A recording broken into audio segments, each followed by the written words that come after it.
Good morning and welcome to the 23rd meeting of the Rural Affairs and Islands Committee in 2025. Before we begin, could I ask everybody to ensure that all electronic devices are switched to silent. This morning we've received apologies from Rhoda Grant and Beatrice Wishart, and we have Tim Eagle joining us remotely. Agenda item 1. I would like to invite Ariane Burgess to declare any relevant interests. Ariane returns to the committee after Mark Ruskell's brief stint as a committee member, and we'd like to thank Mark for the work and then put over the recent consideration of the Natural Environment Bill. Ariane. Thank you, Convener. It's good to be back, and I have no relevant interests to declare. Thank you. Thank you. Our second item on the agenda is consideration of whether to take item 4 in private. Are we agreed? Thank you. We now turn to our third item on the agenda, which is consideration of the proposed Good Food Nation plan. Members will note that we had thought that we wouldn't have time to consider the proposed national plan after it was laid, but as the subordinate legislation we were expecting today was delayed, we've got this opportunity to hold a round table today. Today's meeting will take evidence from a range of stakeholders, and I welcome to the meeting Adam Forrest from the Nature Friendly Farming Network, Lisa Hislop-Smith from the NFUS Scotland, Dennis Overton from the Scottish Food Commission. We have Dr Gillian Purdon from Food Standards Scotland, Jason Rose from One Kind, Vicky Swales from Scottish Food Coalition, and David Thompson from the from Food and Drink Federation Scotland. We've allocated round about 90 minutes for discussion, so we do have a few questions we want to get through, so we can ask everyone if they can be succinct in their questions and their answers. And please indicate to myself or one of the clerks if you wish to participate in any point in the conversation, and there's no expectation for you to speak on every point or every question. Just finally, you don't need to operate your microphones. We've got a gentleman here that will do that for you. So I'm going to kick off, and it's a very broad question. I'm seeking your views on the proposed outcomes and whether the plan in front of us demonstrates how these outcomes can be achieved over the 5-year period and beyond. And as importantly, in your view, whether there's any conflicts between the outcomes and how those should be resolved. Who would like to kick off? Thank you. Yeah, I suppose the outcomes they're broad, they're ambitious. I think they cover quite a huge range of kind of ambition of the plan, and I think that's to be welcomed. And what also has to be welcomed is this new way of working, cutting across all of those different directorates is a positive and is something that we've called for a really long time. That being said, we generally do feel that the plan probably misses the key element of how do we turn those outcomes into action. What support will be available for farmers, crofters, the food and drink businesses to turn it into something tangible that means something. And I think we'd really hope that the plan would provide that detail, and currently it's still quite ambiguous. Thank you. Vicky. Thanks, Convener. Yes, the Scottish Food Coalition campaigned long and hard for the Good Food Nation Act and for there to be a national plan, so we're really pleased to see it come forward. And in broad terms, we'd be supportive of the outcomes that are set out in the plan. But I think, like Lisa, we have some similar concerns in terms of whether it sufficiently states, first off, what some of the problems are and the state of the food sector and food system in Scotland, which I think having that understanding is important as a starting point. And whilst it then lists, and there's long lists of relevant policies across the different portfolios and directorates that are going to help deliver this, it's not really clear actually what the tangible actions necessarily are going to be. We accept that it's a big beast, it's difficult, it's the very first plan, and obviously things will evolve over time. But I think more connection between some of those policies and those outcomes, more explicitly setting out what is going to be different, what is going to change, and to what timelines over the next 5-year period would be helpful. Could it be that the expectation is that most of the heavy lifting will be done by the public body, so that the NHS or local authorities in the first instance, and their plans will be formed on the back of the national plan? Is it not more likely that it's the the local authorities and NHS, the public bodies plans that will actually be clearer on how they achieve some of these outcomes? Well, I think certainly in terms of delivery, then that will need to be by those local authorities and those health boards. But obviously it's a plan for all of us. All of society and all parts and all businesses really should be thinking about how we can deliver these outcomes. So it's not just entirely for those public bodies, but they can provide leadership, direction, resources, strategy as to what's going to happen. And I think there is a question at the minute as to whether there is enough in this national plan to give clarity to local authorities and health boards as to what they then need to be doing next. They've stated that it's open for each local authority, for example, to determine what it sees as the appropriate outcomes and then to set indicators, etc., to deliver those and the actions required. But it's not quite feeling that it's maybe fully joined up or that all the guidance is there, but there may also be roles for the bodies such as, I guess, the Scottish Food Commission in that space. Good moment to bring in Dennis. Thank you, Convener. It's a really important stage that we've arrived at, I think, today.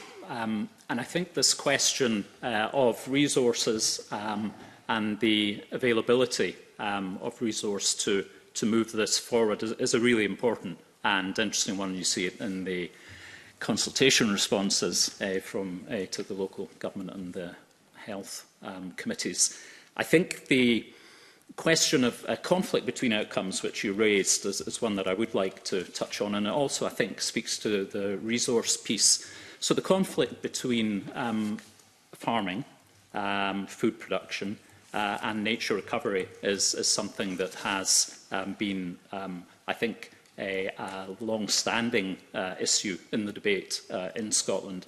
And it's been really interesting to watch over the last 9 months or so since I've been in post, the way in which, in this case, Nature Scot have stepped up and set about developing across group a round table involving people who would not normally sit down together. And what we begin to see is the squaring of the circle between outcome 2 and outcome 4. So how do we have a prosperous industry on the one hand, and on the other hand, have a nature recovery happening and carbon reduction happening?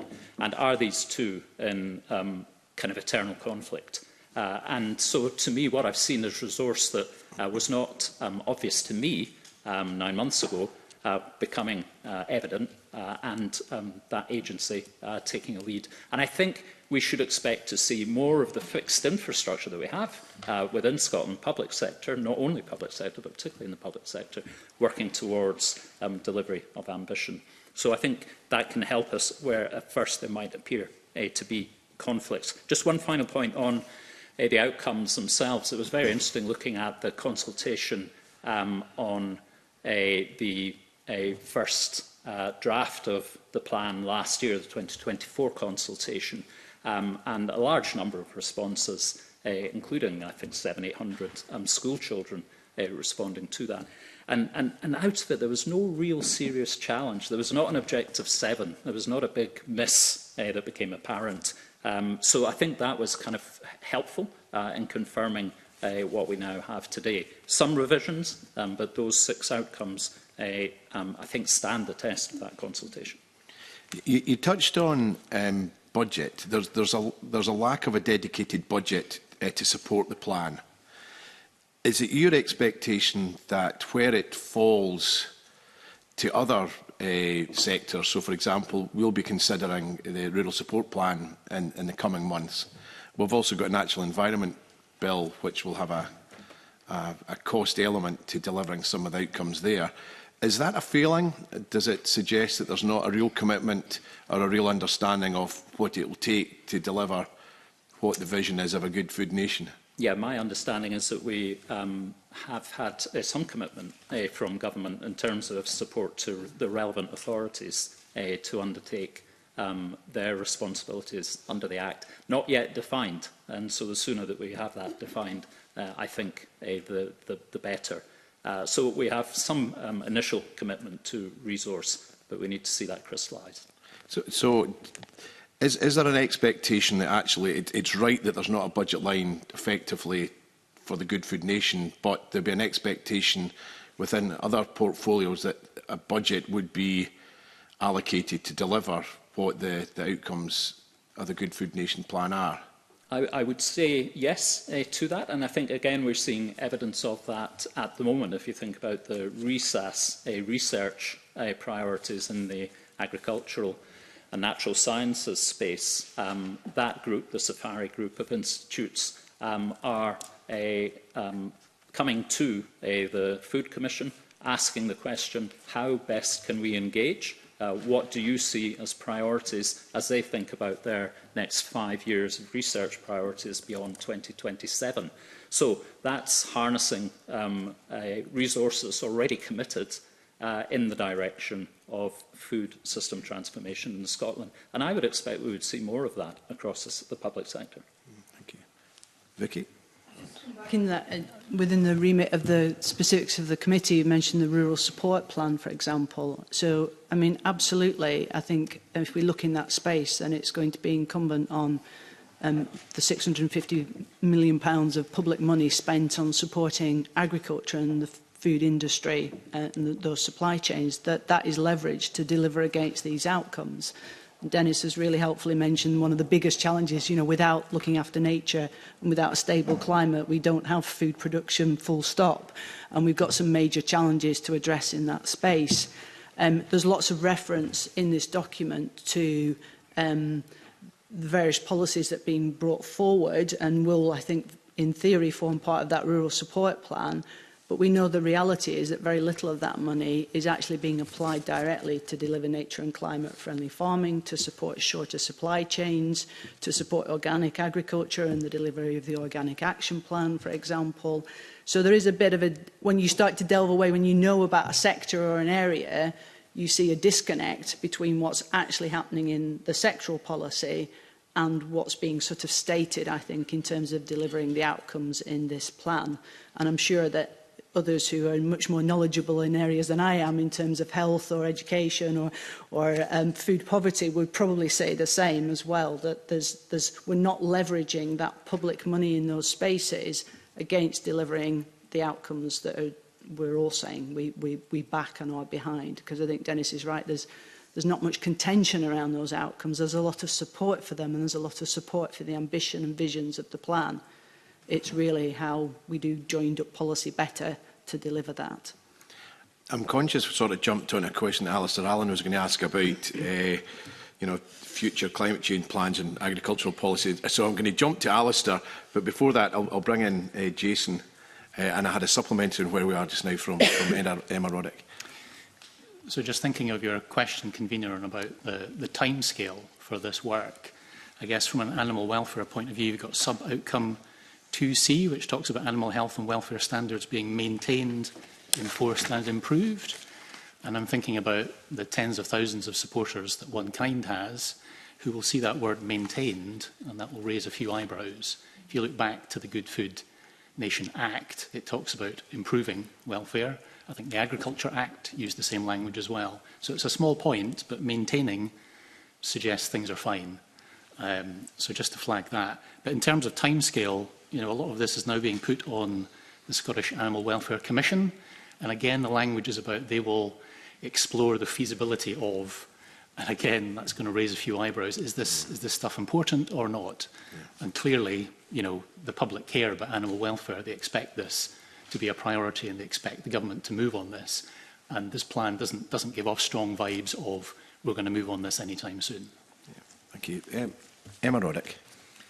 Thank you, Convener. I just wanted to pick up on some of the comments there and really tease out whether people believe there is an inherent difference, conflict between food production and looking after nature and climate, or is it that the nuance is missing from how we discuss these things and how we take that forward? Because I know there are loads of farmers in the Highlands and Islands doing incredible things and taking a real active role in what's happening in the environment around them as well as on their farm specifically. Lisa? Yeah, I would say you use the word nuance, and I think that's incredibly accurate. I think there is no contradiction between food production, climate adaptation, mitigation and nature restoration. It's on the face of the Ag Bill. It's mentioned in here. I think the discussion around it has definitely evolved, as Dennis touched on, but our members, farmers and crofters across the whole of Scotland, care deeply, stewards of the land, and I think that narrative has changed and evolved. The Good Food Nation obviously references it, but I think that holistic way of working, and we'd be keen to see the further detail in the specified functions to how that policy development and the outcomes around those areas are achieved and kind of work in practice. If I can maybe come back on Jason's point around the animal health and welfare, that language, and I suppose is in the context of we're already an incredibly regulated in terms of animal health and welfare, and our current standards of production are and have been championed and regulated. So that maintain word, I see where you're coming from, and our members are committed to high standards of animal health and welfare. But I think what's fundamental to any changes to that is the engagement and collaboration in the Animal Health and Welfare Committee, or Commission, sorry, changed their name recently, are committed to that as well. So making sure that farmers and crofters are central to engagement, not only on animal health and welfare, but also on the national plan and how those indicators are developed. Which leads me into another element around the indicators, and currently there is a bit of ambiguity on what the indicators say. How do we measure what good looks like? And you referenced one of the indicators around animal health and welfare inspections. Well, what does that number mean? If it goes up, is that a good thing? If it goes down, is that a good thing? So some of that fundamental detail will be really beneficial to make sure that the national plan is progressing. We don't want to set targets that don't mean anything or aren't measurable, or we can't see how we're making progress. Okay, I know I've got some members want to ask questions. We're going to allow the other committee members who have not spoken yet to come in. So I've got Adam, and then I've got David, Gillian and Vicky. Thanks. Yeah, just to respond to your really helpful comments there, Emma, I think thriving nature, healthy soil is absolutely foundational to our food security. And to this idea of a good food nation. And I think that perhaps there could be a little bit of reframing in outcome 2. It talks about Scotland's food system contributing to this, rather than actually Scotland's food system being based on thriving nature and healthy soils. And then just coming back to some points that were made a little bit earlier about implementation and funding, we don't see at the moment through the way that agricultural support is changing, we don't see that structural change that is needed to deliver on outcome 2. So I think it's really important to make that point. But it won't just be these other pieces of policy that need to be funded and resourced to deliver on this Good Food Nation plan. There will be additional funding that needs to come into local authorities. There's facilitation that's required for supply chain development. That is, we can rely, we have incredible entrepreneurs, producers, farmers that are, changing supply chains, creating resilient, diverse supply chains that do this, that are this vision of a good food nation. But if we want more of it, we need more support in that area. And that's, that's Scotland Food and Drink, that's SOS, that's local authorities, that's new jobs in facilitation of developing these types of supply chains that we need to see. Thank you. David. Thank you, Convener. Just, I guess, to respond to some of the questions that have come up. Firstly, in terms of the Good Food Nation plan and outcomes, obviously we welcome those, and in particular outcome 4, which talks about businesses and their role across all of Scotland in communities. I think a really interesting thing is to see how all these outcomes actually work together, though, so we can't view them as silos.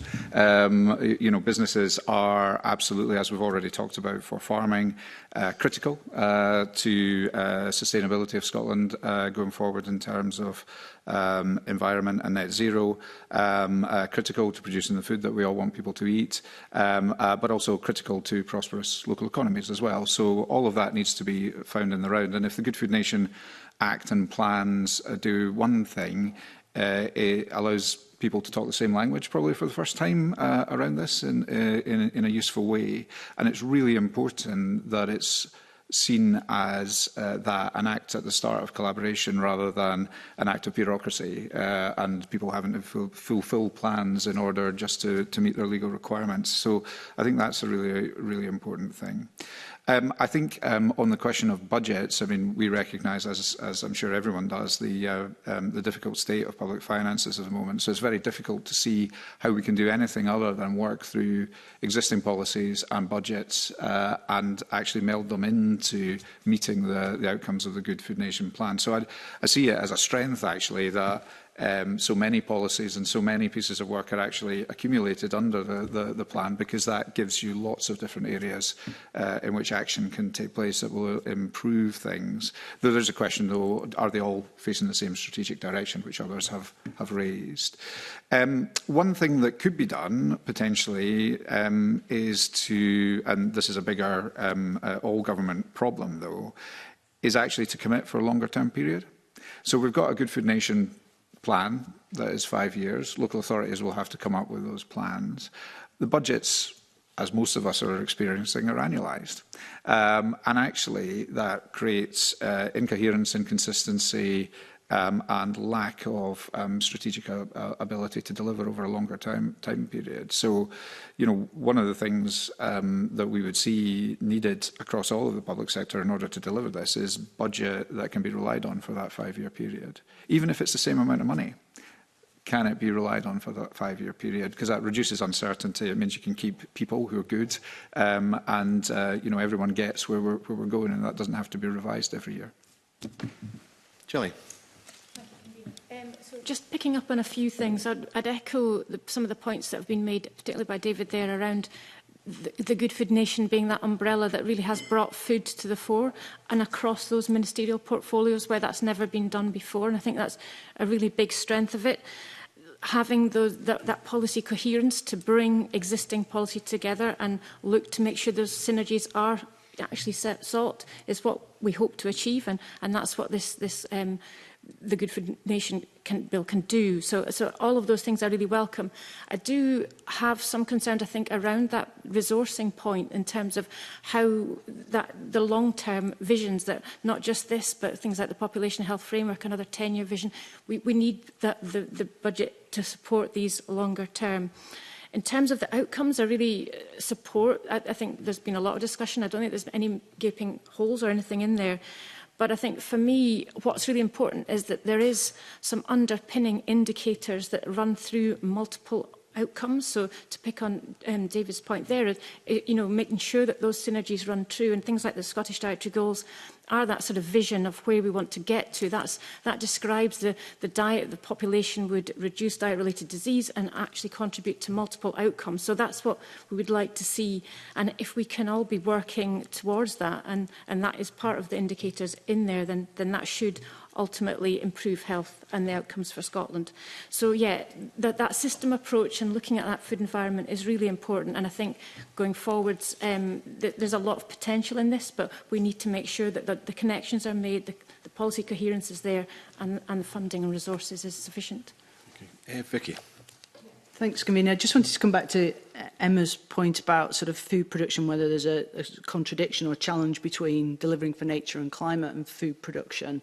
And I don't think anybody in the Scottish Food Coalition would say that there is, or that there should be. You know, absolutely, as I said earlier, it's foundational to producing our food is having healthy nature and a healthy climate. And there are very many farmers out there who are doing that already, and we certainly acknowledge that. But having said that, I think we need an honest appraisal of what the reality actually is in the current situation. And that is that nature is declining, and in many cases that is linked to agricultural practice, some of that historic, some of that ongoing. And agriculture is the third largest source of greenhouse gas emissions in Scotland, and land more widely, also very significant. And we've really got to address those. And I think I mentioned earlier that I felt that one of the failures of the plan was a setting out of the state of Scotland's food system at the minute. And I appreciate that's quite a big task to do, and we don't have all the data necessarily. But for the very first plan, I think it would have been really great to see that. So the document says, after the vision, it says, the preceding section outlines the current state of Scotland's food system and offers an honest appraisal of the weaknesses in that system. It's 3 paragraphs. That is not an honest appraisal of Scotland's food system. And by that I mean the strengths of the system, the weaknesses, the opportunities, the threats. There's loads of great stuff happening already, and none of us would deny that. But there are some really, really big issues to address. And I don't think we've had a sort of honest start to this to say then, OK, so here's where we want to get to what better looks like, and let's go from there. Thank you. OK, I've got 3 members who want to come in with supplementaries. Ariane, Emma and then Alistair. Thanks, Convener. I wanted to pick up on something that was happening in the conversation, I think, around the time that Dennis and Vicky were speaking earlier. And kind of around an outcome I'm interested in is that the opportunity, I see an opportunity in the Good Food Nation plan for local authorities, for councils to become community wealth building anchor organisations for our rural communities, but it could also be peri-urban and urban food producers. And I just wonder if you have a sense, maybe I'll point this to you, Dennis, if you have a sense, is there enough in the mix for that to really happen? Because I think we've really got to look at our rural communities that are struggling, we're struggling with population, that kind of thing, and local authorities have got this spend. And I heard yesterday at Local Gov Committee that there are some local authorities already doing it. But is there an opportunity there? And I just want to also put in, Vicky, you've piqued my interest by saying that there's some really big issues to address. It would be great if that can come to the fore in this conversation too. Thank you. I think your question points to a really interesting topic. As we think about the relevant authorities, the local authorities are clearly a very heterogeneous group. We've got a very urban through to very rural. So I think what we're going to see are quite distinctive plans. In those more rural local authorities, I think there's a tremendous opportunity to see partnerships develop that are quite underdeveloped at the moment. So, for example, NFUS and their engagement with local councils. Speaking to the NFUS team, it's quite clear that they're quite modest, and there haven't really been the occasions in the past for the need or the opportunity that might be seen through engaging. I think that really changes with this project of food system transformation, and the long-termism that sits within the Act is also something valuable and rare. So yes, resources are very tight. Government's often critiqued for its lack of long-term thinking. This isn't a 3-year project. It's not even the life of a parliament. There's a long-termism. There's a cycle of 5 years that we're talking about repeating and repeating. And what I would expect to see is as we work through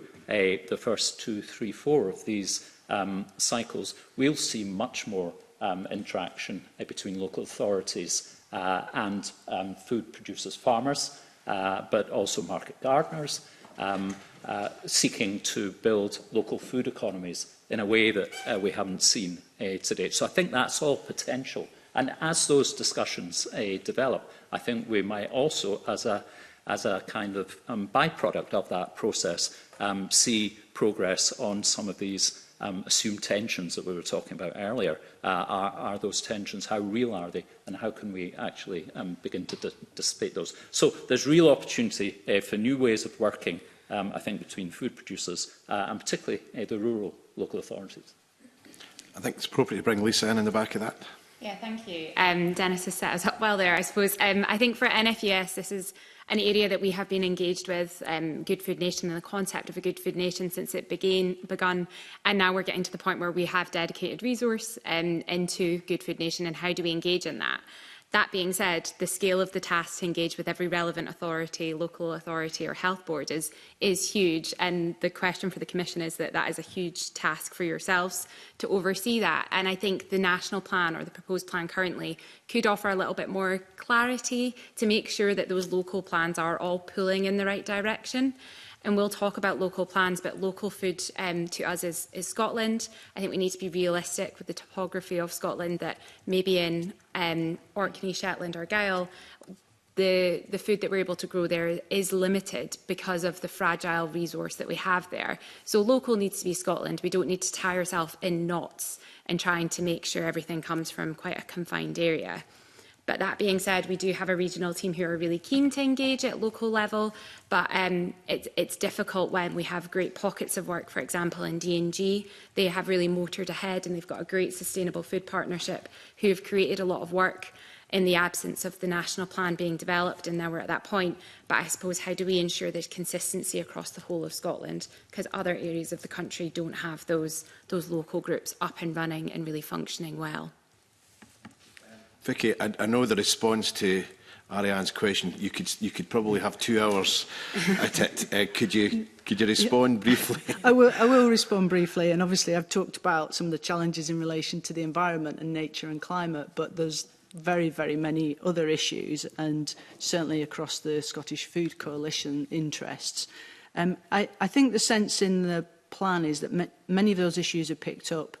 There's a clear alignment with the right to food in anticipation of legal incorporation, and a lot of the population-related health outcomes that we're looking for and targets and indicators, I think, are picked up.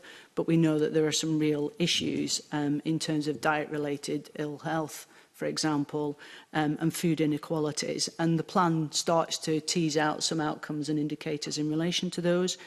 It talks about things like greenhouse gas emissions, food insecurity and those diet-related illnesses. But there's some quite big gaps around some of the big issues that need to be addressed. I think members feel that there's insufficient content around the food environment, no indicators related to food deserts, concentration of takeaways per head of population, or fast food ads in physical and digital spaces.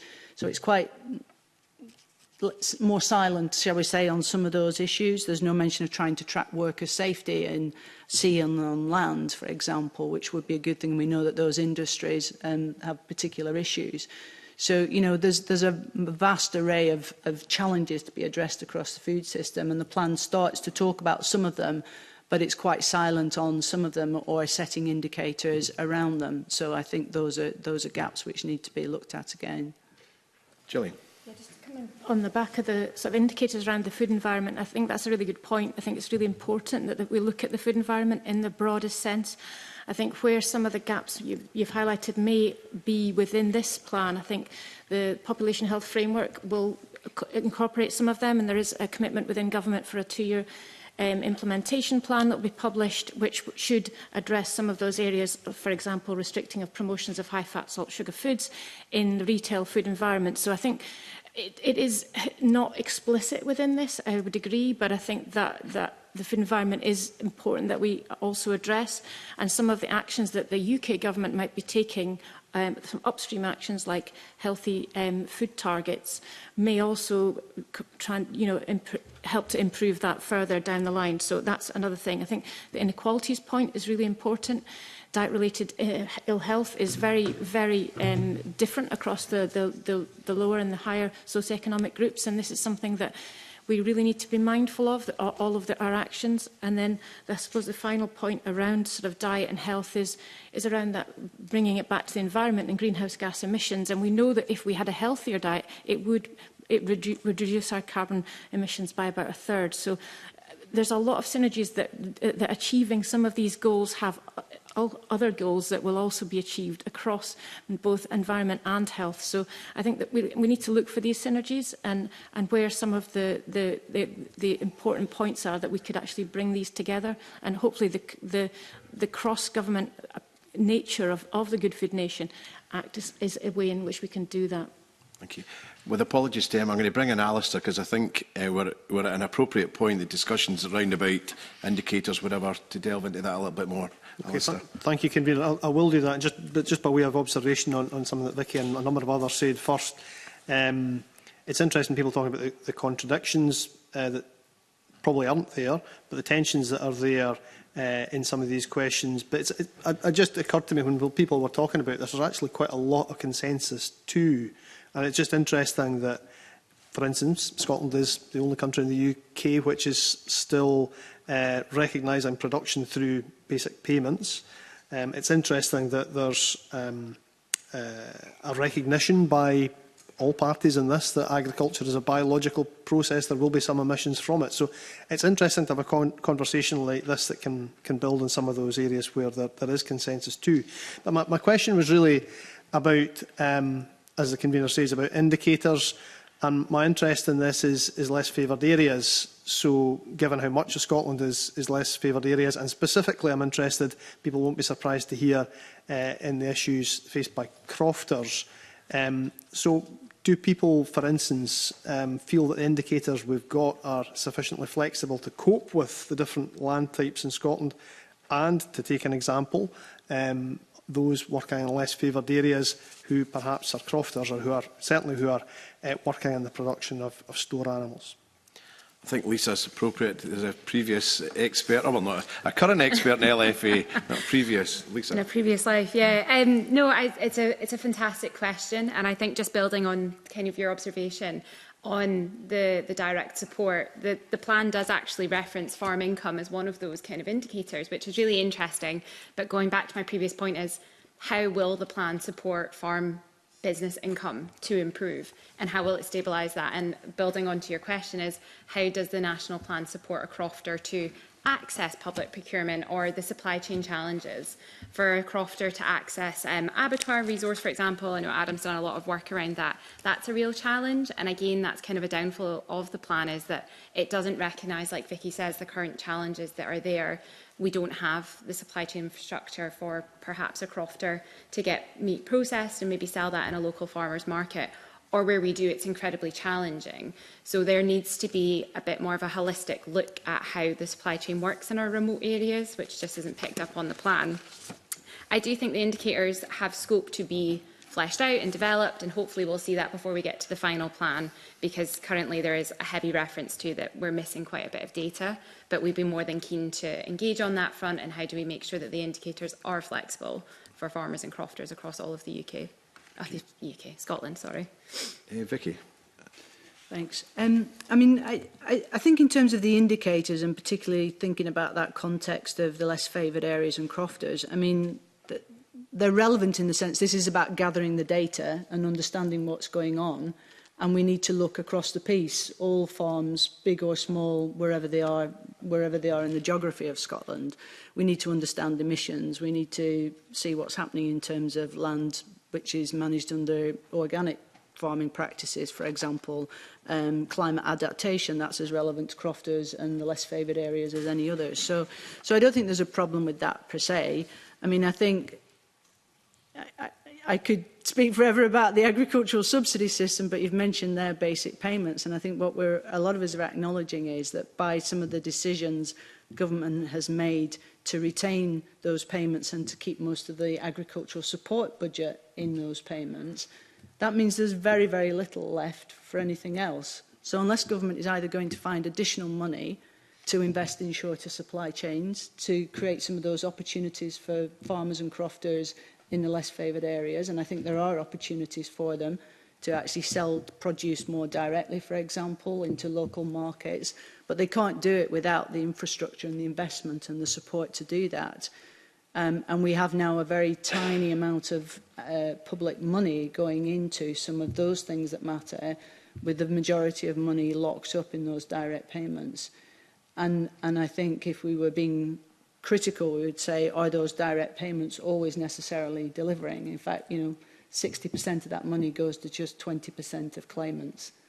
So that's not necessarily helping, actually, the farmers in the less favoured areas and the crofters and the more challenged geographies of Scotland that actually can make a big contribution to delivering the outcomes in this plan if we get this right. Thank you. I think this whole question of indicators, just a general point on it, the government seems to be quite open in saying that this is not the final word by any stretch of the imagination of what we see in the draft plan. I think even in the final plan coming later this year, this is a process of evolution.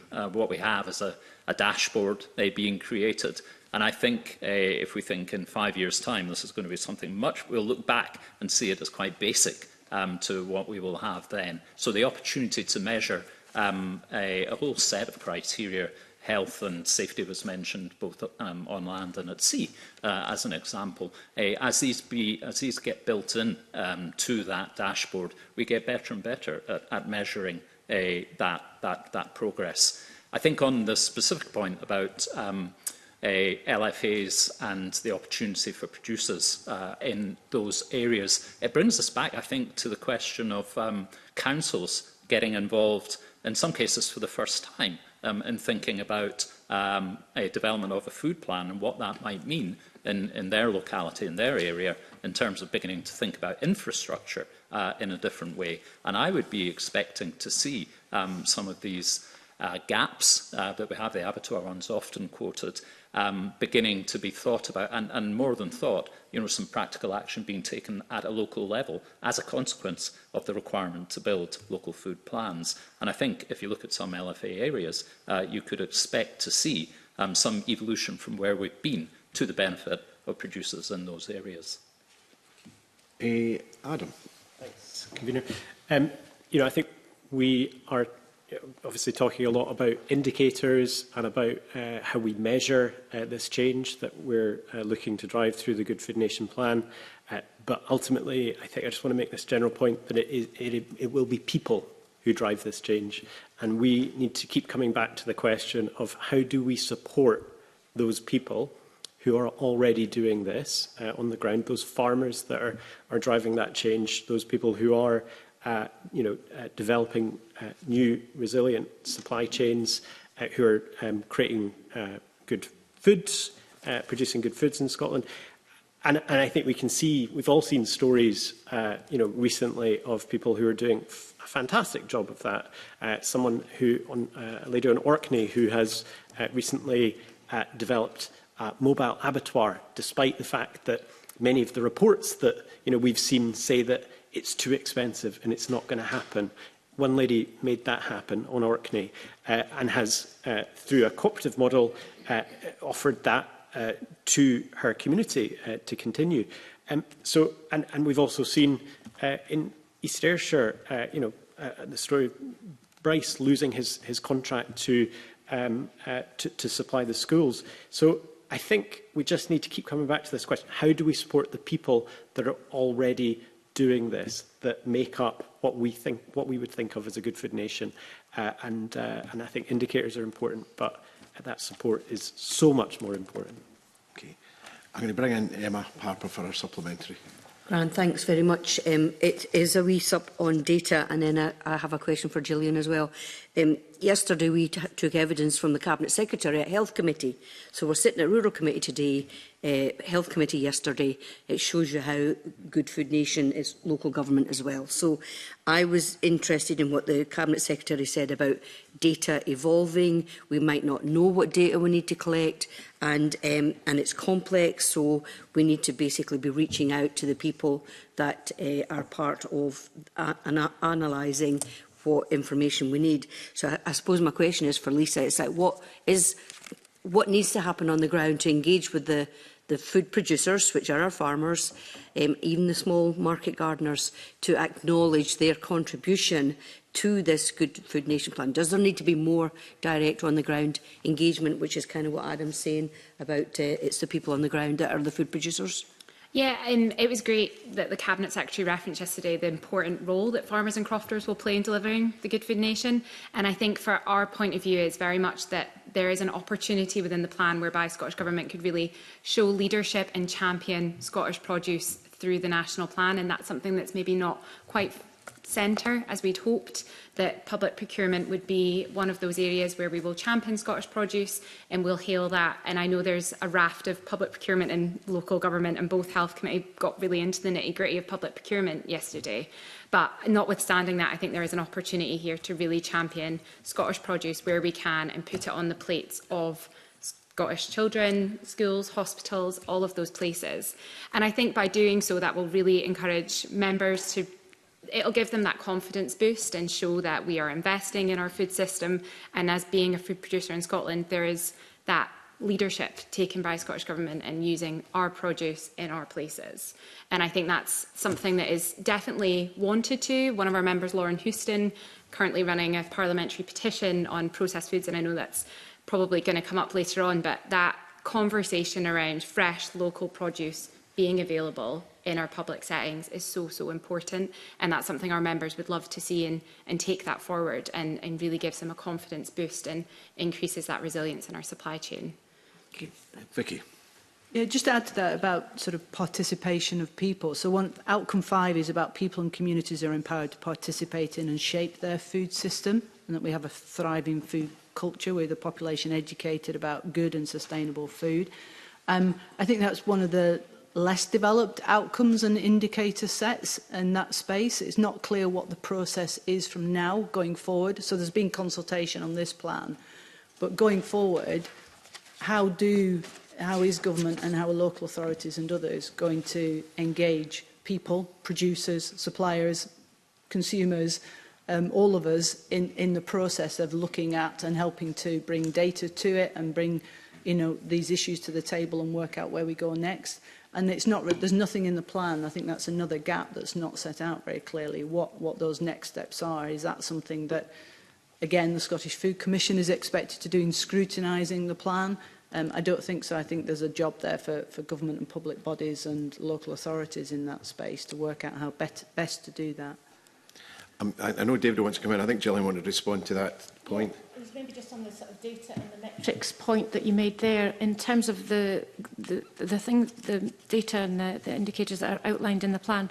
They all pertain to existing kind of surveys or metrics that the government have access to, and what I understand the rationale behind that, and I suppose it provides a baseline, but I think it is useful to highlight where the gaps are and actually work towards filling those in future iterations. So I think it's pretty honest in saying that, putting it out there, that this is existing data and that's what they're going to have to base things on to begin with. But I think Dennis is right in that the vision is that this will be a baseline, but you will see development and it will start to improve as future iterations are published. Thank you. David. Yeah, just on the point about data, I agree with the points that have been made. It's fundamentally important that we have better data. In particular, I just wanted to highlight, for example, on net zero for the industry. We have worked with the Safari Partners and Scotland Food and Drink Partnership to provide the first ever estimation, really, of the industry's contribution to carbon dioxide in a way that is academically backed. We've been able to track it over a couple of years now, and that's published on the Scotland Food and Drink website. The interesting point about that, though, is we don't have the granular data that we need in order to be wholly confident there, and there's a lot more work that can be done to pull that out.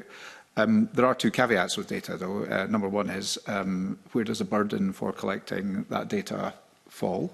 And is it an additional issue for farmers or businesses or public authorities?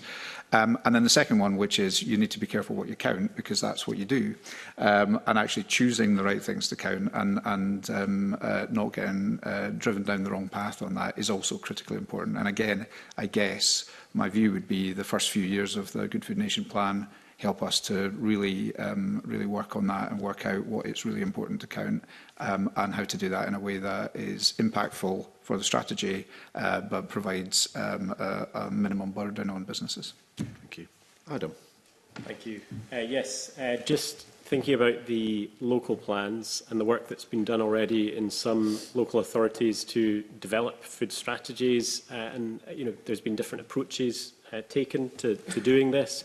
I think it's really important that the national plan and perhaps the Food Commission enable these local authorities to have a forum where they can share what works, innovations in doing that, how they engage with local producers. Lisa talked about local and regional being Scotland rather than in a region. So I think there's lots of learnings that need to be shared between these different approaches, these different local authorities, and I think there's a role for the national plan and for the Commission to enable a forum to discuss all of that. Thank you. I'm now going to move on to a question from Ariane Burgess. Thank you, Convener. So the Good Food Nation plan sets out that Scottish ministers would only need to have regard to the National Good Food Nation plan when exercising a specified function. And the specified functions will be set out in regulations to be considered under the affirmative process. So it's like, okay, what are those specified functions? So we'd be interested to hear which functions and authorities will need to be specified in regulations for the plan to actually be effective. Kick off with Dennis. Thank you. This whole topic of specified functions and the innovation that it represents in terms of legislation is really intriguing, all the more so so far as we haven't yet seen the proposals from government on that. I think going back to one of our earlier discussions to answer your question, in part at least, thinking about the agricultural support policies and their impact on food system transformation, I would expect that we may well see that as ministers have to consider or are considering the evolution of the Agricultural and Rural Communities Act and what comes as that further develops and evolves, that may well be an example of a specified function. So there will have to be thought given as to what weighting is given to nature recovery, for example, against food production. And that may be a kind of pointer to the areas that we could expect. And I would say that would certainly be an important one. There are a whole range in health, population health factors that I think would also be relevant. So I think it's going to be really interesting to see how this tool evolves. And it's all about, I think, being specific and focused and allowing other parts of government to get on with their responsibilities where the food system's not involved, but to be sharply focused where the food system is involved and have a sort of higher level of responsibility to do that than just due regard for, which I think has been the historical way of looking. So I'd be quite expectant of this. Let's come back on a clarifying point on that. So what you're imagining is that specified functions might come, like we're going to have regulations laid at some point soon, I think, about this. But are you thinking that maybe other ones will come from different directorates? No, I think that the directorate that's got the responsibility for drawing up that list of topics where specified functions click in, it will be their responsibility. I imagine there's a lot of consultation going on at the moment across government. And what this allows us to do, I think, with this whole project of food system transformation is this really difficult piece of getting a joined-up action across the whole policy scope. And the food system is so broad, as you were saying, 3 paragraphs definitely does not do it. So it's probably as wide a range of topic areas of any piece of legislation that Scotland's attempting to bring into place here. So I think it'll be led by the Directorate, and the consultation, I believe, is active at the moment. Right, okay. Can I just, so to simplify it all, so we've got lots of threads that run through lots of different pieces of legislation and lots of directorates, whatever, whether that's climate change, whether it's biodiversity, whether it's rural proofing, and these are the things that are pertinent to this committee. Are we saying that by setting out the areas where the Good Food Nation plan kicks in, actually then just focuses those parts of the government that need to be aware that they need to, pay due regard or more? So rather than every directorate across the government saying we may have some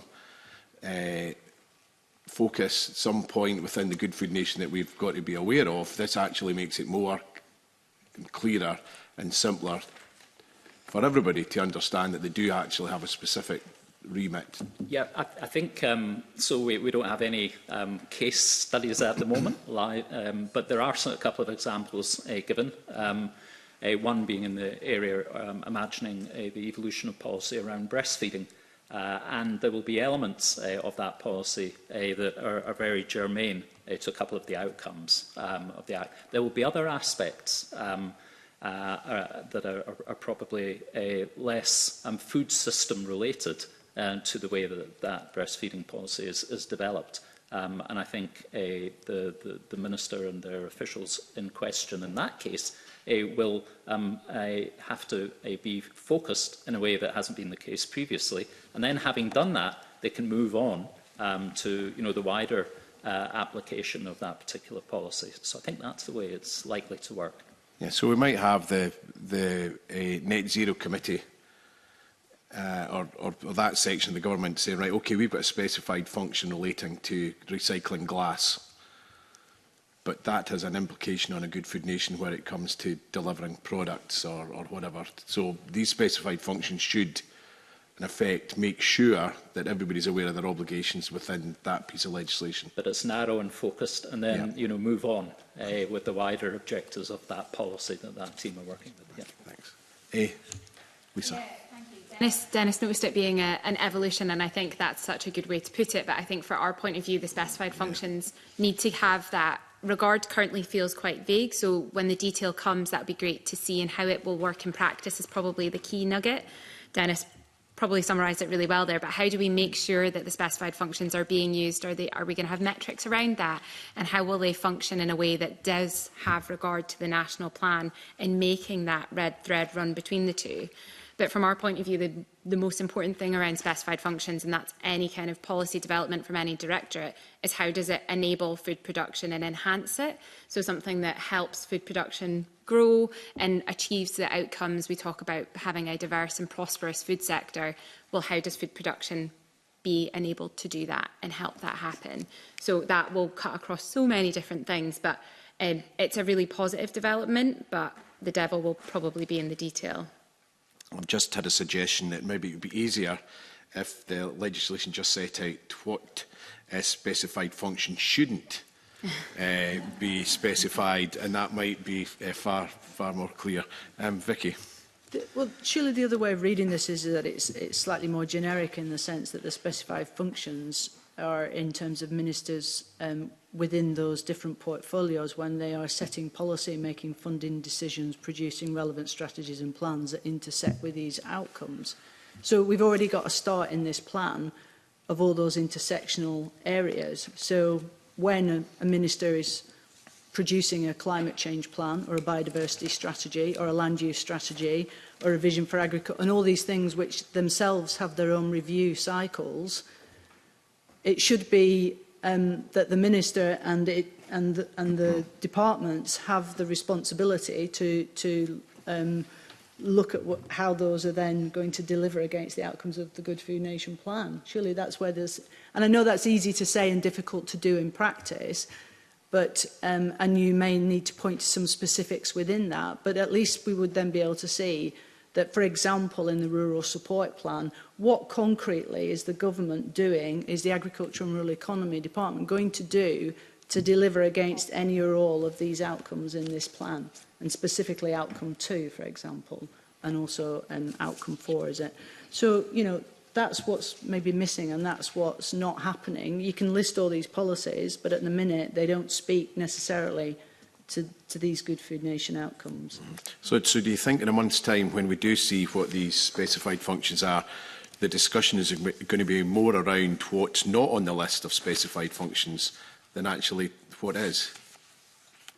Potentially, I think, yes, because unless you're trying to be as encompassing as you can be, then we're going to not get this right and miss a trick.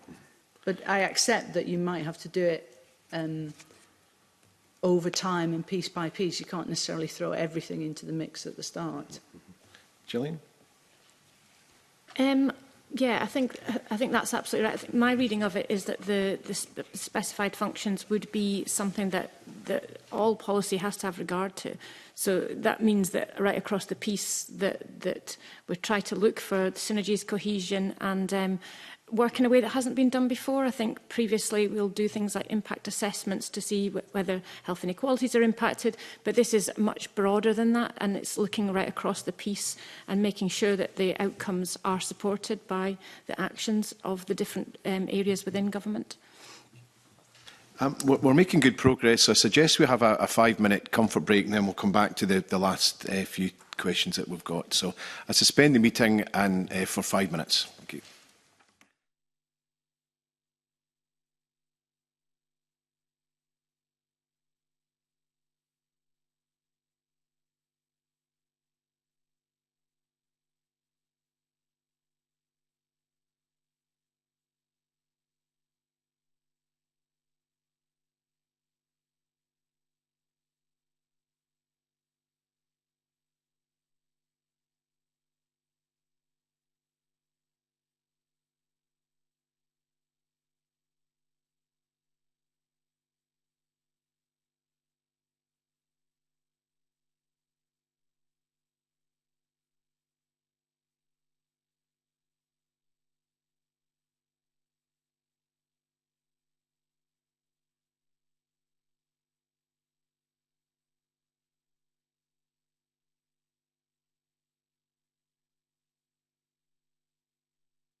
OK, welcome back. And we'll go straight back to the questions, one from Alistair Allen.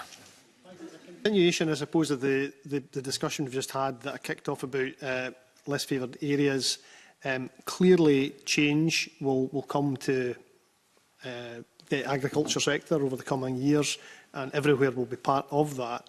But I just wonder if people had a view about whether they felt that the options that exist for change in agriculture in some of our less favoured areas are more limited than in other places, or if we have to talk about change in a different way in those parts of the country. Lisa? Yeah, I think change is obviously, like you say, coming. I think the commitment from Scottish Government to retain direct support, like I said previously, also the commitment to retain LFAS, or the Less Favoured Area Support Scheme, is definitely welcome, and that's something that we cannot understate how important that is to those areas. I touched on farm business income. It's crucially important there for farms to remain viable. I think the change that comes to those LFA areas may have to be considered slightly differently, I think, but that comes back to, like I say, around the topography of Scotland. And as part of that change, I think the role of livestock grazing is incredibly important and continues to be recognised for the role of habitat maintaining habitats, carbon sequestration, while also maintaining high quality red meat production.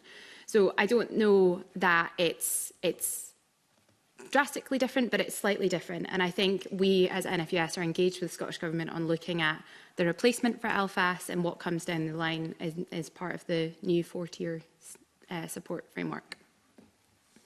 Vicky? Yeah, it's an interesting question. I mean, we should remember that 85% of Scotland's designated as less favoured area. It wasn't the EU rules. So actually, we're talking about most of agriculture. But we're not really, because what happens with that particular scheme is that most of the money in that scheme goes to the less agriculturally disadvantaged areas by dint of a very complicated scheme, and not most of that money to many of the smaller producers, crofters in the Western Isles and Northern Isles and other places. You asked, are options limited in the face of agricultural change for those within the LFA? I think if we're thinking about, particularly, as I say, some of those highland and island communities, I actually think they have lots of opportunities. What they don't have is the necessary support and funding behind them to take advantage of those opportunities. So we were just having a chat there about shorter supply chains and how actually I think there's scope for many smaller producers to be selling more into local markets, thinking about visitors coming to Scotland and going to those places as tourists and wanting to buy and eat local food. Many of them maybe can access some amazing shellfish and seafood. But even that, a lot of it is going to the continent. A lot of our agricultural produce, is either in the form of whisky or beef, and we're not necessarily producing a wider diversity of produce. So I think there's opportunity, but I think it's really, really difficult for many of those smaller producers and crofters at the minute in those places to take advantage of that. And actually that's where, when we look at reform to agriculture policy and the funding system and what we'll look to in that rural support plan, we'd like to see much more investment in those sorts of things and supporting, because part of the opportunities for those people as well are playing a fundamentally important role in terms of delivering for nature and climate. We often talk about those areas as some of our high nature value farming areas, but again, they're not getting the support that's required to help sustain and maintain those farming and crofting communities in those places. So, Dennis.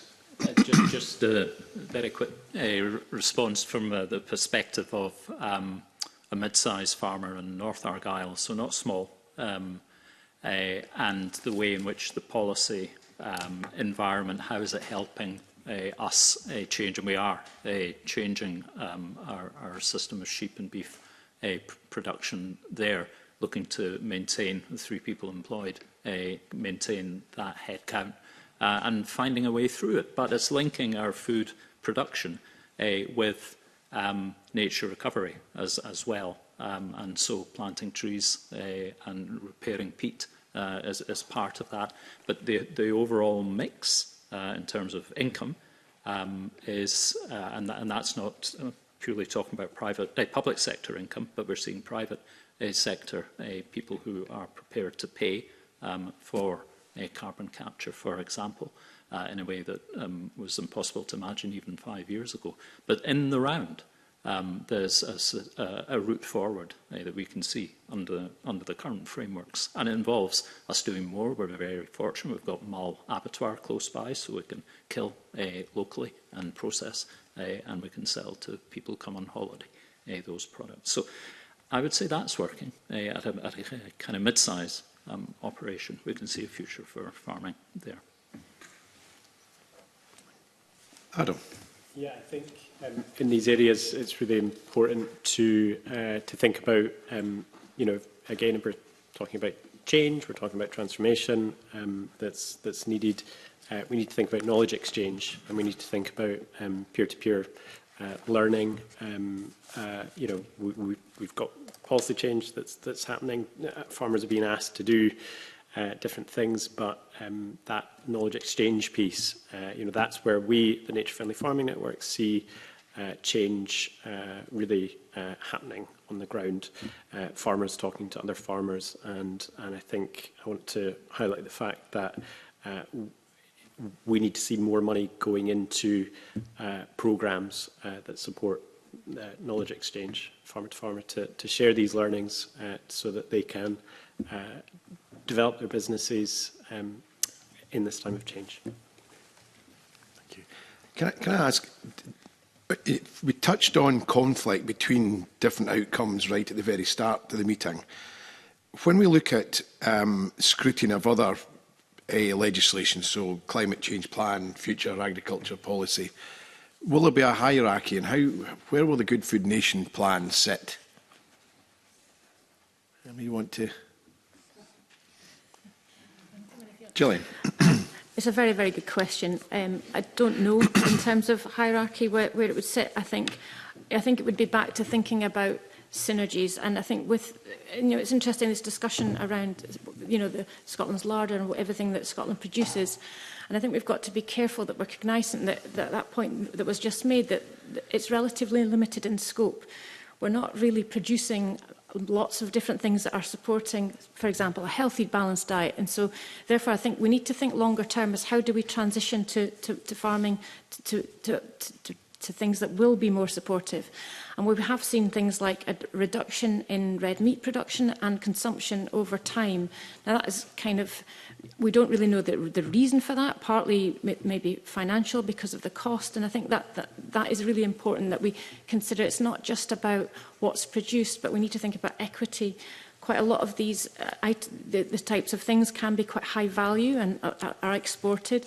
But actually, if we think about the population within Scotland, we need to think of outcomes 1 and 3 and how we can support them. How can we support the population, but also how can the agricultural side of things also support that healthy, balanced diet and a healthy population? Because ultimately, that will give us a healthy workforce and a healthy future, if you like.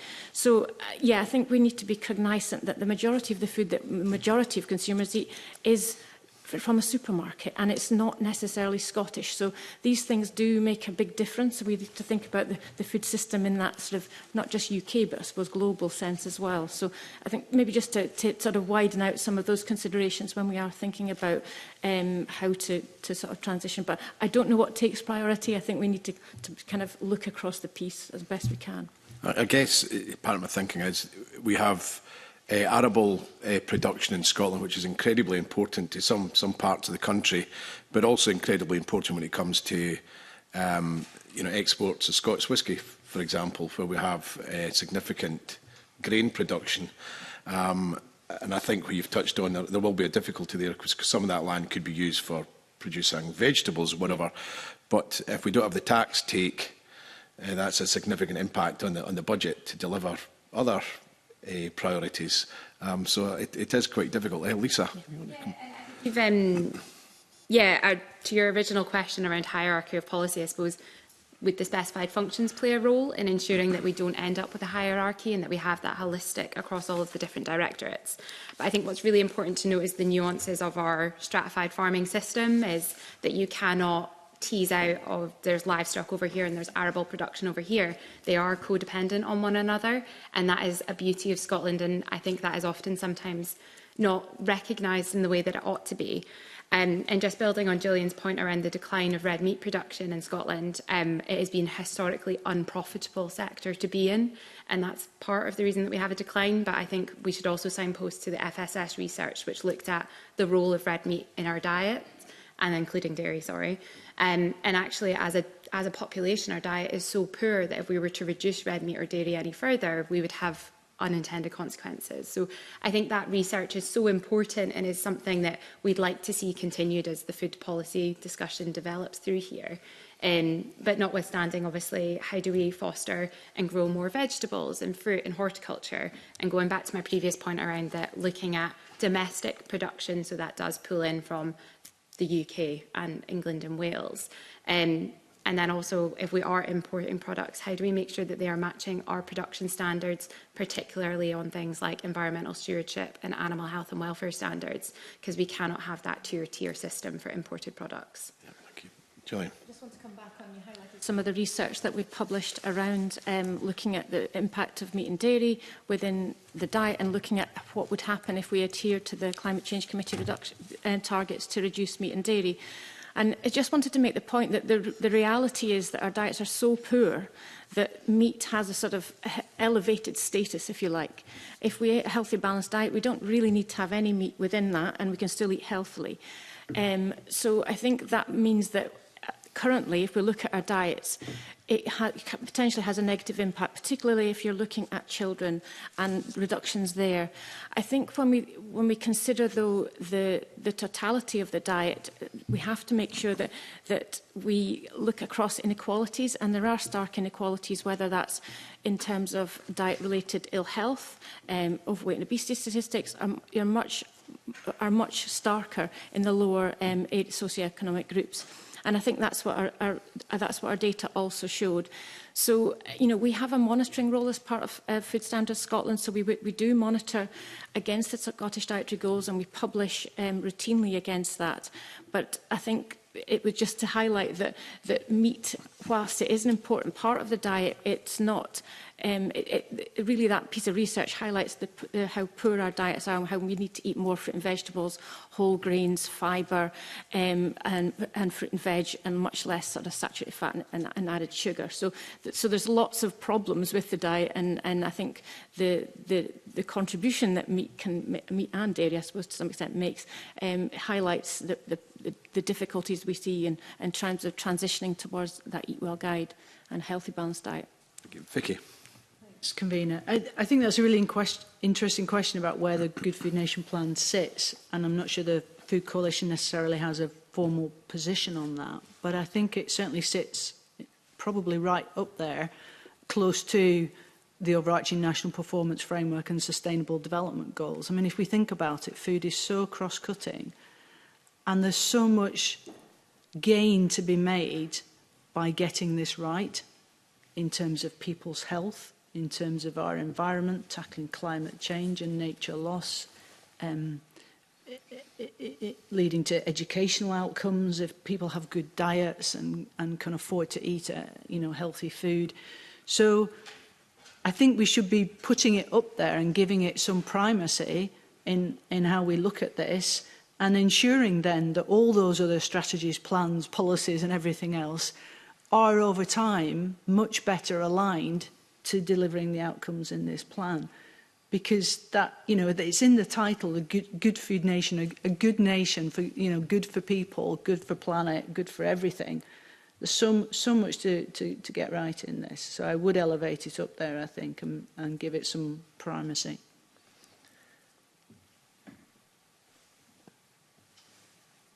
Jason. So just build on what Vicky was saying there.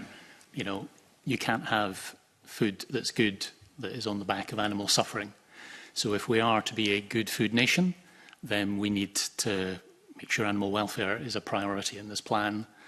If you think about what we've been talking about in terms of diet and reducing meat and dairy, that's an increasing trend. People are looking for more plant-based diets. It's now dead easy to get plant-based options in supermarkets and cafes and restaurants. And for some people, they're just not convinced by the assurances and the signals that they're given around, quality assurance labels and so on. So they decide the safest option is, I just won't eat any animal products.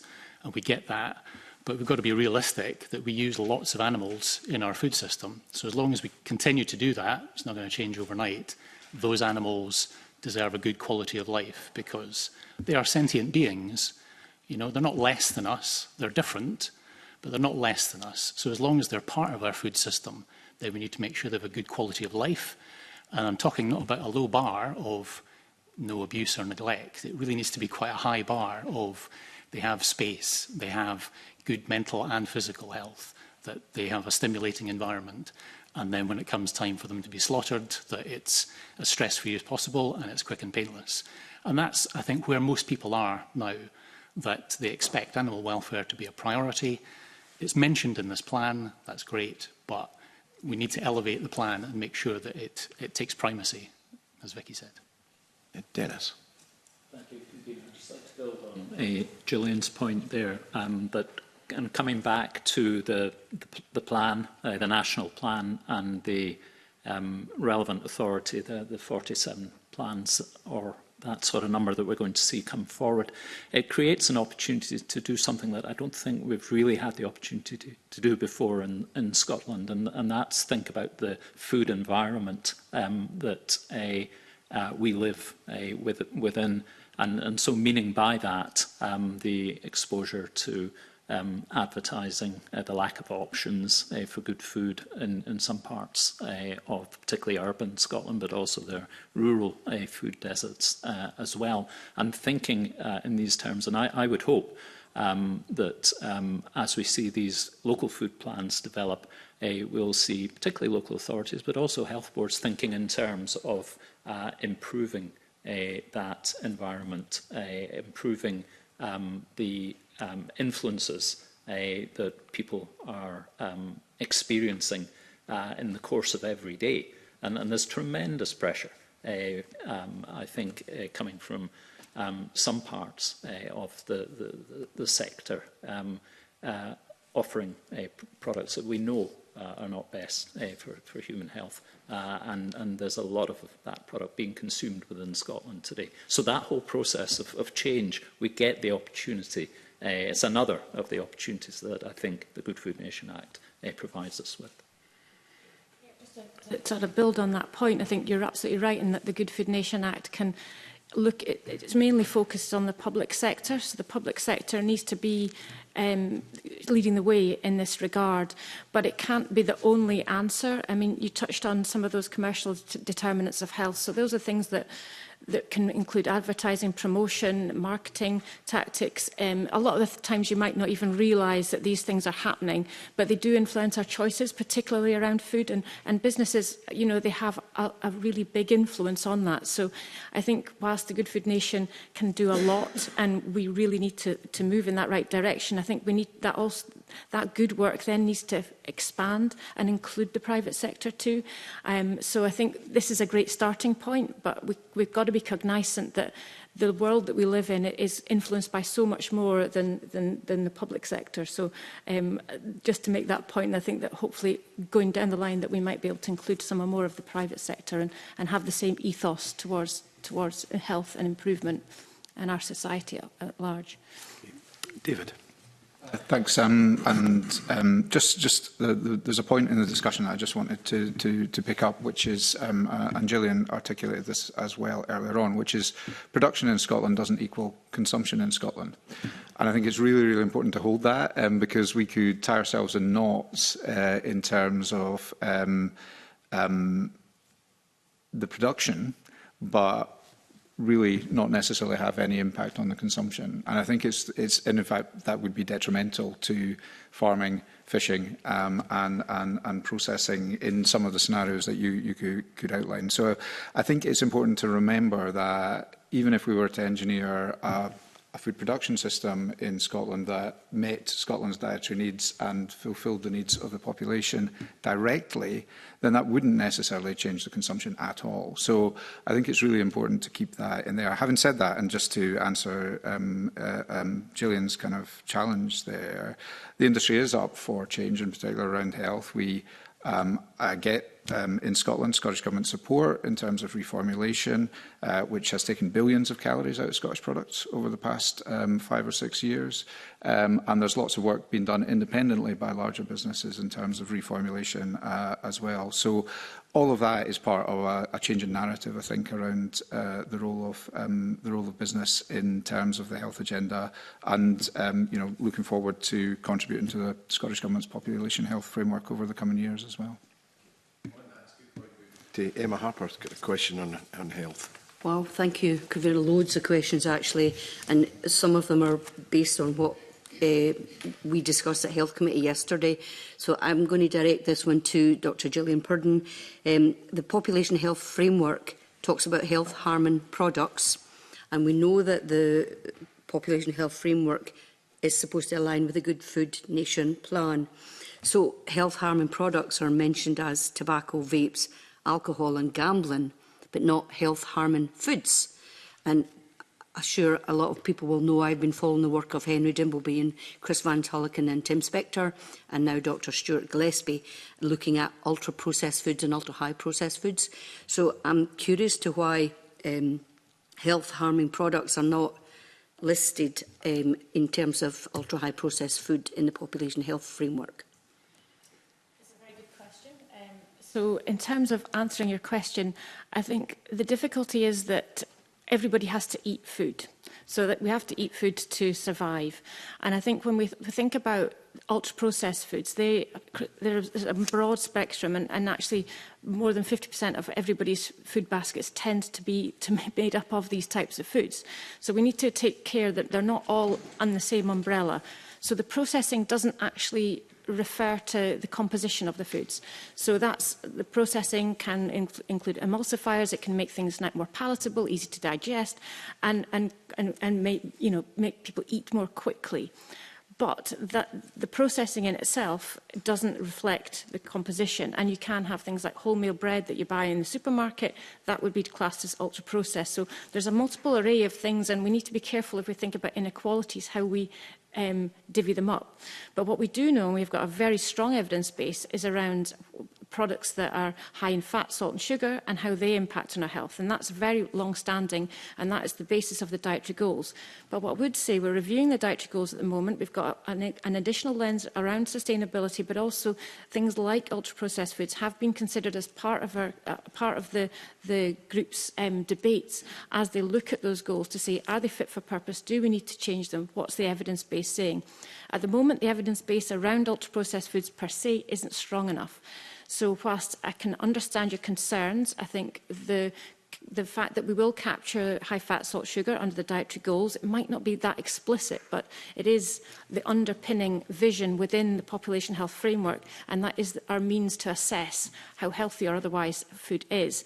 It's just not necessarily helpful. You have healthy diets, not healthy foods. So I think that's why the delineation and health harming can be more challenging when you consider food rather than other commodities like tobacco or alcohol, for example, which are more easier just to define. So I think that's right. You can eat the odd treat as part of a healthy diet, but again, it's the balance overall that's important. So I think that's the answer to why it's important. But to reassure, we are keeping our eye on the evidence base and the totality of it and the consensus. And interesting seeing new publications coming out looking at diets that are matched exactly, one ultra-processed, one not, and seeing the impacts they have. And the ultra-processed diet is having less favourable outcomes. Interestingly, though, the diet that wasn't ultra-processed, a lot of people dropped out of it because they didn't like it. So I think there's challenges on both sides, and we need to just we are across that evidence base, and we will keep things up to date as it progresses. I know David just mentioned that there's been calories reduction in the reformulation of products as well, which is welcome, actually. And I'm also, it makes me think about how the Good Food Nation plan can be implemented if there are challenges with advertising. Some policies are reserved to Westminster that can't be delivered in Scotland, and so Internal Market Act, does that impede or enable the Good Food Nation plan to be delivered? I'm not sure if that's something that has been considered, because there's things that we can control in Scotland, like advertisements on bus stops, but we can't control advertising on television, for instance. So I'm just interested in, is there any challenges with the Internal Market Act, for instance? Well, in terms of that UK food system, I think what I would reassure in that we do liaise closely with colleagues, not just in Food Standards Scotland, because we have a certain remit, but also in terms of Scottish Government colleagues, to look for cohesion, to try and avoid some of those discrepancies that could come about due to the Internal Market Act. It tends to be a UK food system, so food produced tends to be sold across the UK. So at the moment, there's not really been any difficulties with that. Picking up on David's point, there's a reformulation for health programme that Food Standards Scotland support, and that has created a lot of improvements. And again, all of those products would be ultra-processed because they're manufactured in that way. So most of them, I'm assuming, would be. I think where we would like to see more of the change in terms of some of those products is where that intersect with high-fat, salt, sugar products and ultra-processed. And we know that about 80% of high-fat, salt, sugar products are ultra-processed. So therefore, there's quite an important distinction to make there, and an important point for us to keep our mind, our research as well, looking at that. But yeah, I think we do look to try and work together on a UK basis, and the announcement that the Scottish Government have made around the restricting promotions, they are aligning that with the UK. So that means there's no difficulties with things like the Internal Market Act and how that might be differentially applied. So that is something we look to, and we look to influence the detail within that legislation as it's being developed. And we are encouraged, because UK Government have already brought us into discussions around this health food standard that the UK and England were proposing, but we're looking to see if we can get agreement to do that on a four nations basis. Obviously, it would depend on ministerial agreement, but it's great to be in there at the start of the discussions. And I think, again, like others have mentioned, I think the detail of that will be the important bit that we make sure that we get that right going forward. So I hope that reassures that we are trying to work together on this where we can. The hot topic today is banning of energy drinks to under 16-year-olds. So that was leading the news today. Lisa. Yeah, it was on your point around what's devolved and what's not devolved, I suppose, and something that we're really keen that we work on that UK basis of is clearer labelling for consumers. The Good Food Nation plan touches on consumer culture and how do we build that kind of more education around our food systems. And I think clearer labelling is a really easy way to do that. Do our consumers understand origin, but then also the nutritional element? And that's a conversation that we have started with Scottish Government and really welcome to. And I think the only way to have success with that is on that UK-wide basis. So it's really reassuring to hear that we are getting somewhere on the Four Nations approach, and that'd be great to see that extended much larger than just Good Food Nation labelling in general of all products. Yes. Yeah, just on this UK theme, and for the information of the committee, the Food Commission does have, as part of its remit, to ensure that we are keeping up to speed and connecting with food system transformation happening elsewhere in the UK. So that's building links, particularly with DEFRA. The Future Generations Commissioner in Cardiff would be the closest parallel, I think, to the Good Food Nation work that's happening here and also in Belfast. So there's the food standards work that Gillian refers to, but then that wider food system transformation piece, and making sure we're not becoming disconnected, if you like, to our disadvantage. That's part of the Commission's role. Adam, then I'm going to move on to Evelyn Tweed. Yes, thank you. I just wanted to make the comment that when we talk about the food environment, it's I'm going to defer to Gillian on how you regulate that so that you're not necessarily seeing some of the bad things. But I think, yeah, just to say, the Good Food Nation plan talks about pride and pleasure, and I think that's so important. And I think it's just important to say that we need to be celebrating the good food that this nation produces and what good food is, and programmes like Food for Life and how they create that food environment in schools is something that's really important. How they connect young people to farm, to what's happening on farm and where their food comes from. There's a fantastic project called Give Peas a Chance. So Scottish Organic Peas are going into thousands and thousands of children's school dinners. Again, we need to be celebrating these projects. We need to be supporting these projects. We need to be growing them. This is where we can make the biggest impact with any limited resources that we have. That celebration is so important. This is a generational, as Dennis mentioned, this is a generational project. So we need to really think about those environments that we have control over, despite private sector being important as well. And we spend at least 150 million a year on food through public procurement. So, leadership can be shown in that space. It may not move the whole dial, but we need to show leadership with how we spend that money. We've got a supplementary before we move on from Emma. Thank you, Convener. Just on this topic of who's responsible for what and where responsibilities lie, I'm curious about where there are clear assignments to who is supposed to be overseeing certain aspects of the food supply, like the groceries code adjudicator. So thinking about how much power lies with the supermarkets in the sense of what is actually going through processing down to abattoir level. I've certainly heard a lot of anecdotal evidence that supermarkets are driving much of what ends up on our shelves rather than UK or Scottish regulation. Does anybody have anything to add to that? David? Yes. Supermarkets are where we buy at least half of our food, if not more. So therefore, they do dictate. I'm not here to represent supermarkets at all. But they would say very clearly that they offer a wide range of products, and are really important in terms of my members, manufacturers, and farming and fishing, as to making sure that food gets to the consumer.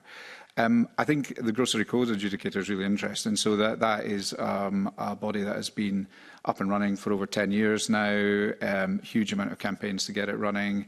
And actually, in general, has been, I think, pretty successful in terms of the behaviour of supermarkets, particularly around purchasing. Now, there are always issues and always things that need to be done, but especially when that adjudicator got the power to create fines, then that spoke clearly to supermarkets around there. And we've seen recent expansion as the grocery market has changed into people like Amazon and others being part of the remit of the grocery code adjudicator in some cases. So actually, it's a really powerful body. It's really interesting.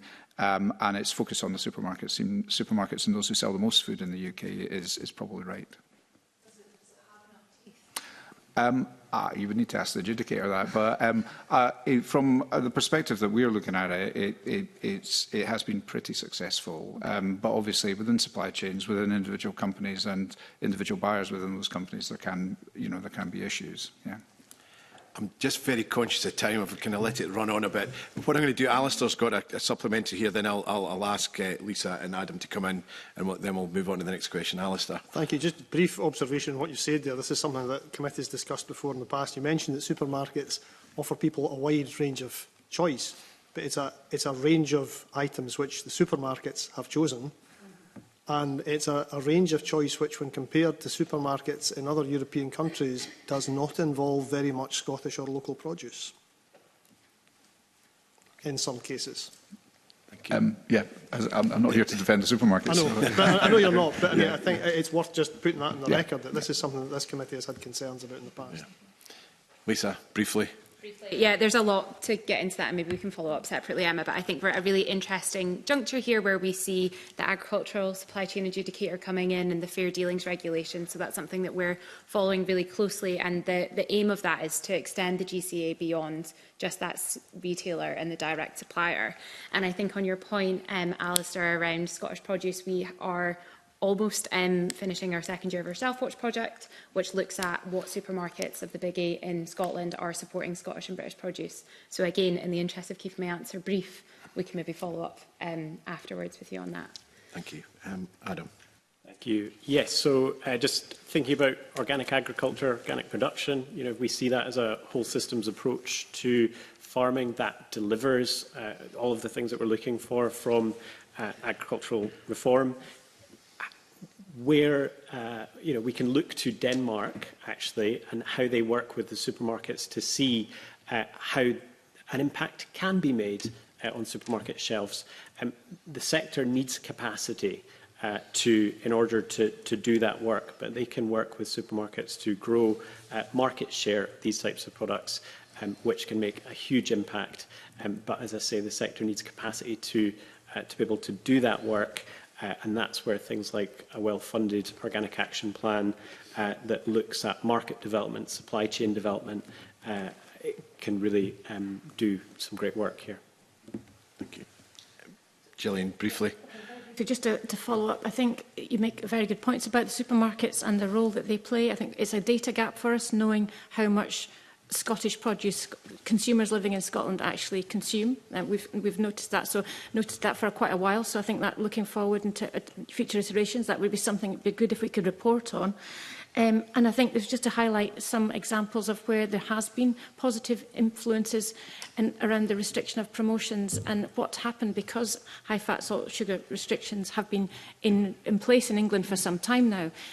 Supermarkets have shifted to promoting healthier produce, and there's been an upturn in the purchasing of those products. So I think it's not just about restricting, it's like promoting Scottish produce, promoting healthier produce as well. And so I think these things can work through. Thank you. As conscious of time, we're going to move on. Evelyn Tweed. Thanks, Convener. I know that these sessions are always pretty fluid. We have managed to stay away from this topic wholly, though, which is amazing. So going forward, what I'm interested in is the panel's views on leadership, scrutiny, accountability and the oversight of plans. Now, obviously, there's a new role for the Scottish Food Commission, so I am going to ask Dennis what his view is, but I'm also very interested in what other witnesses, what their views are and what their expectations are, because sometimes it's nice to tease out the differences in those views. But I'll go to Dennis first. Thank you. Really a good question.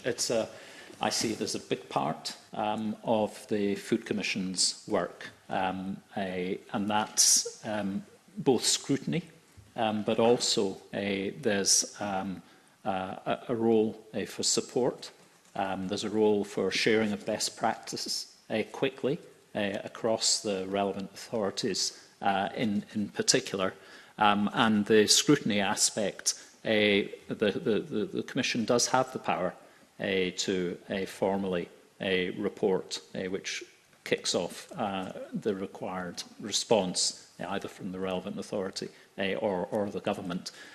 So that's something that I would hope there would be less of, and it's more, I think, particularly in these early years, about support, sharing of best practice. And I think what we're going to see develop are a group of people who don't exist today in Scotland, people who are capable, competent in building food plans, which are complicated documents. And this will be really interesting, because I think we'll see as that group emerges, there's new expertise here in Scotland, which I think will be capable of driving change. We are interested in pace, we're interested in impact, but we also recognise the long-termism that we were talking about earlier. This is absolutely a marathon rather than a sprint, and we'll be approaching it in those terms. So we see a lot of interaction between the Commission and both the local authorities and the health boards, not always keeping them in two separate groups, because somebody mentioned Dumfries and Galloway earlier, and there we see a real positive action to be working together, local authorities and health boards. So that could make a lot of sense in certain parts of Scotland. So a key part of our function.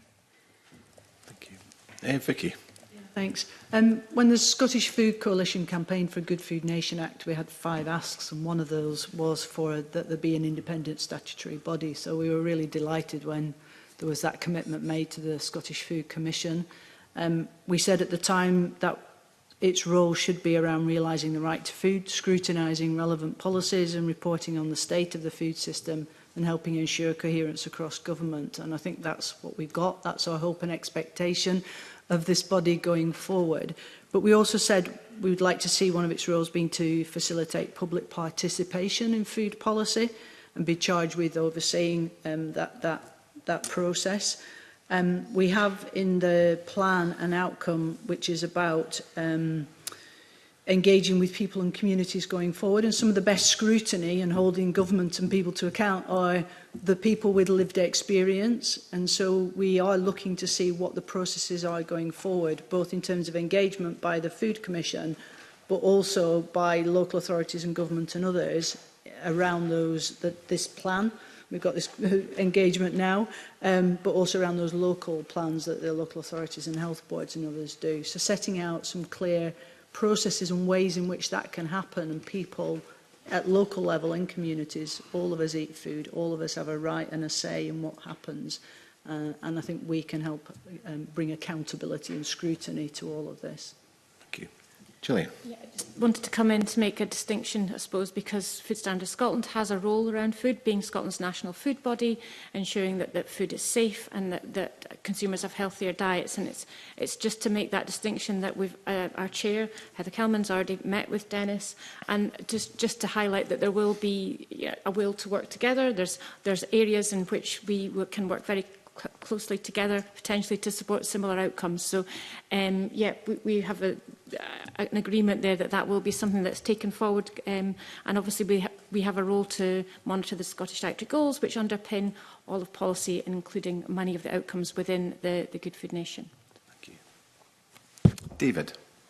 Thinking about this from a business perspective, we're very, very keen to see a business outcome in the plan, and it is there. I think how that works, though, is going to be interesting. So there's no way that national organisations like ourselves have the resources to engage with 32 plus 14 plans. And so that local engagement is going to be really, really important. And in particular, when we're talking about the vast range of small and medium-sized enterprises across Scotland in the food and drink sector, actually making it worthwhile for those businesses to interact and where they can see the benefit for themselves is going to be a real trick for councils, and probably even more so for health boards. So that's the bit that we will be looking at with great interest as it develops. Thank you. Okay, we'll move on to our final question from Emma Roddick. Thank you, Convener. I wanted to ask about the overall consultation process and folks' view on that, particularly whether it met the requirement to be inclusive of children and young people. Who would like to have a go?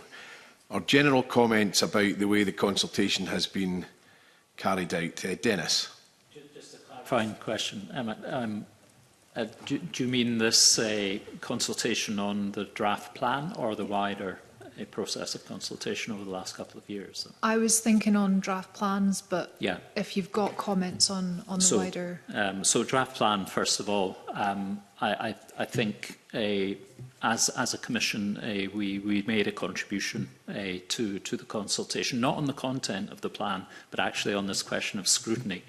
And we felt that it appeared quite rushed, that the time was limited, and that you as a committee, as lead committee of the Act, were not going to be able to look at it or lead that consultation. So that felt a bit odd, I guess, was our comment. I think the opportunity has been created this morning, which has been really valuable from my perspective. But I think we've been talking a lot about the cross-cutting nature of the Good Food Nation Act, starting with primary and finishing up with public health outcomes involving everybody in Scotland. And there's a nice graphic in the plan, a big wheel that shows the number of government responsibilities, government departments that are involved, touched on by the plan. And I think in the ideal world, we would have looked for a much broader scrutiny and would make the recommendation that in 5 years' time, it's a much less rushed process, because it will get benefit by having the various committees of Parliament looking at the next national plan in a much more rounded way than I think this piece of consultation has allowed. But we must get going, so I'm not arguing that the timetable should be changed in any shape or form. I think and there was I don't think there was much in the way of young people involvement in scrutiny of the draft plan. If we go back to the consultation last year, in contrast, I think there was some terrific engagement, over 800 primary school and secondary school pupils getting involved in their thoughts about the bigger picture of the Act. And that was really interesting material, and certainly made me think that we should do more of that generally, listen to our next generation as to how they are thinking. And clearly something like food is so fundamental to and the environment that they're living in, and the pressures that they're under as far as food advertising and so on that we've been talking about this morning. So I would say that was good. So it's a bit of a curate's egg, actually. So for the plan itself, were there obvious missed opportunities from your point of view of where there could have been young people involved? I think in the timescale that was available, and I'm not close to the parliamentary time management, but it's a very complicated job, I'm sure. There was no opportunity for public scrutiny of this version of the final draft, if you like. But the public had their say last autumn. So one could say that that's a kind of compromise position. I certainly think we need to put it in context. It'll be 2 decades from when this was first mentioned until we actually get the first local public body plan. So it's been a long time in the making, but as you say, the last stages of this maybe have been slightly rushed, and certainly from the committee's point of view, it's unfortunate that the parliamentary scrutiny of the plan wasn't in legislation, so there's not that official role for this committee to deal with it. In fact, there's no legislative necessity for the Parliament to oversee the plan at all. Lisa and Vicky. Yeah, I think it's just to echo what Dennis says, it's great that we've had this opportunity today, particularly in front of this committee. And I suppose broadly around the consultation process, not specific to your question, Emma, but for our members, I think they've struggled to find something tangible within the national or the previous draft plan. It didn't conceptualise for them into what this means for them, and that echoes my previous comment around how does the plan turn into action and what does it mean for them as a farmer or crofter in Scotland, and how can they get the most out of the plan. And I know it's referenced within the plan around the ministerial working group. It'd be great to get a little bit more detail on how that functions and how that discussion around food policy development works, and if there's an opportunity for engagement through that working group to ensure that continuity across the different portfolios. Vicky. Yeah, thanks. Scottish Food Coalition and its members had quite a lot of engagement with the team that was responsible for producing that first sort of draft plan and the process that came thereafter. I think the test of sort of consultation is whether the points that are made, and there was a very extensive, wider consultation process which Nourish Scotland undertook for Scottish Government, engaging with lots of people, whether the views that were expressed in that then have fed back into this plan that's now before us. And I think, to use Dennis's term, it's a bit of a curate's egg. There have been some improvements from, I think, the first draft to this draft in terms of some of the indicators and adding sub-indicators in. Some of the things we said and others said at the time about the lack of that sort of overview and statement of what our food system looks like at the minute have not been taken on board. Some of our requests for setting out these ongoing processes and engagement as we look ahead isn't yet clear and isn't included in the plan. So some of it's been taken on board, some of it there are still gaps. If we're being generous, it's a work in progress. We look to the 2-year reporting to see where we get to. But obviously, as has been said, there's been a very short period for this draft plan in terms of this parliamentary process. And there is a question, yes, about that ongoing.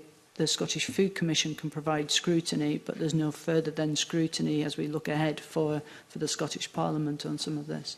Just in the back of that response, the plan doesn't set out, or the process hasn't appeared to address the fact that previous attempts at integrating food policy have failed. Do you have confidence that that's the Act is going to change that? And has it resulted in any new approaches to integration food policy? I think we have to, I would suggest that the fact that we have an Act and we have moved to set out in law what government must now do, to the establishment of a food commission, to having to produce this plan, duties on local authorities, etc. I mean, that has to feel like progress. I mean, it is difficult stuff to do.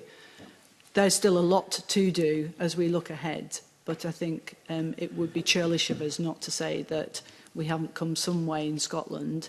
And I think, you know, one of the few countries to try to do this, to do such an overarching, ambitious, cross-cutting plan and approach and say we do want to do things better. So maybe we should, you know, give it a fair wind and see how it goes. Jason? On the point of the consultation and our experience of that, I remember the consultation documents, they gave kind of case studies almost, like perspectives from different people to kind of take the abstract and make it more concrete. So they had examples like, I am a child in the Good Food Nation, and this is what I expect, I shouldn't go hungry, that sort of thing. And there are a long list of these, but we pointed out in our feedback that you've not included animals. There's no perspective of animals here. I'm a dairy cow in a Good Food Nation, my cows won't be taken away from me. I'm a pig in a Good Food Nation, I'm not going to be kept in a farrowing crate, that sort of thing. The draft plan we now have, it's got a lovely diagram of 16 actors in the food system, and that includes adults, children, communities, educators, healthcare providers. There's no animals. So animals are sentient beings. They're not less than us. They're different. We use a lot of them in our food system. They are clearly actors in the food system. And I know that this whole agenda, Good Food Nation, is about trying to change the system, but I wonder if actually there's a bigger job here, which is about changing the mindset. You know, animals are sentient beings, and we should recognise them as actors in our food system. Emma. How would you consult with the pigs? I think there's pretty good research on when animals are stressed or in pain, and so you can put yourself in their shoes. Thank you. That brings us to the end of the session. I very much appreciate we've probably run a bit over time, and you're all very busy people. And Dennis, I'm quite sure you've got a massive workload ahead of you as we see this Act actually come into practice. So thank you all very much for your evidence and your contributions this morning. That's been hugely helpful in the short time that we've actually had as a committee to review the plan. So thank you to each and every one of you. We are going to now move into private session, and I suspend the meeting for 5 minutes. Thank you.